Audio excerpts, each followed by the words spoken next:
There is a war happening right now, not out there in the world, not in the streets, not in the noise of society, but inside your own mind.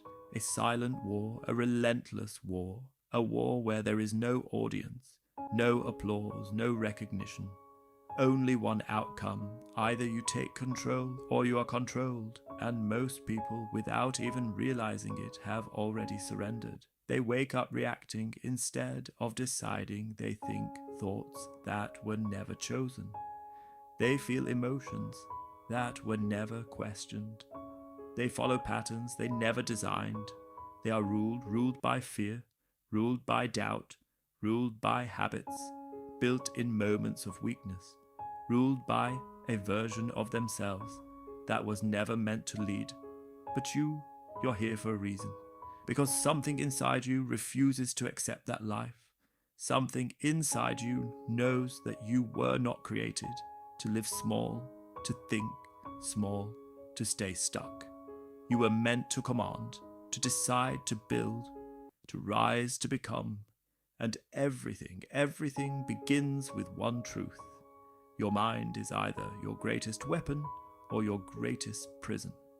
There is no middle ground. Every great name, every leader, every visionary, every empire builder, they were not given a different world.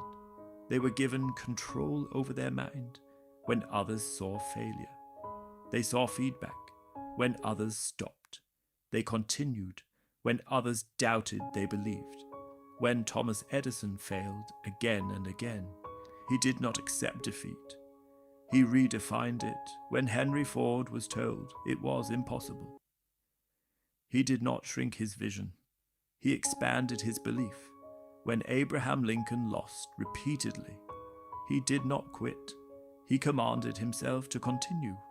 That is the difference. The world does not control the strong. The mind does, because before anything becomes real, it is created in thought. Before wealth, there is belief. Before success, there is vision. Before greatness, there is decision. And most people never make that decision. They inherit beliefs from fear, from society, from past failures, from people who never had the courage to try. And those beliefs become invisible chains. They whisper, "You're not ready. You're not good enough. Stay safe. Do not risk it." And slowly, those whispers become your reality, until one day you realize you were never stuck. You were just not in control, because the mind does not care. Who leads it if you do not take control?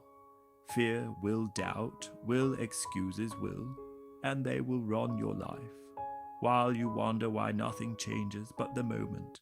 The exact moment you decide to take control, everything begins to shift, not outside, but inside. And that is where all power lives. Control is not about removing thoughts. It is about choosing them. Control is not about killing fear. It is about refusing to obey it. Control is not about waiting to feel ready. It is about acting anyway. Because when you control your mind, you control your actions. When you control your actions, you control your direction. And when you control your direction, you control your life. Discipline becomes your foundation, not motivation, not emotion. Discipline, the ability to act when you do not feel like it, the ability to move when it is uncomfortable, the ability to stay consistent when results are not visible. That is what separates the ordinary from the unstoppable, because motivation fades, but discipline remains. And when discipline is combined with vision, something powerful happens. You stop drifting, you stop reacting. You start directing your life with intention. You begin to see clearly what you want.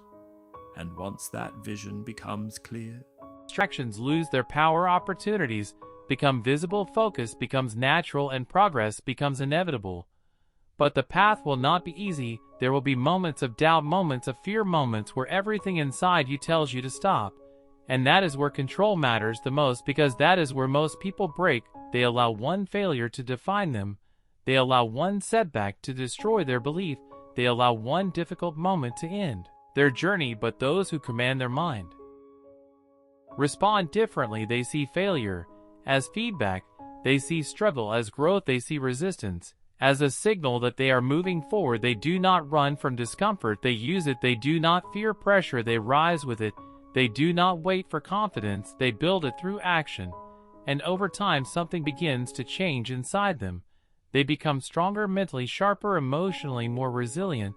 They become focused, disciplined, unshakable, and once you reach that state, life begins to respond differently. Opportunities appear where there were none before. Doors open that once seemed locked, not because the world changed, but because you did. Your perception shifted, your standards rose, your actions became intentional, and your results followed. Because success is not something you chase, it is something you attract by the person you become, and the person you become is determined by the mind you build. So build it with strength, build it with clarity, build it with discipline, train it daily, guard it fiercely, feed it with purpose, and refuse to let anything control it except your own decision.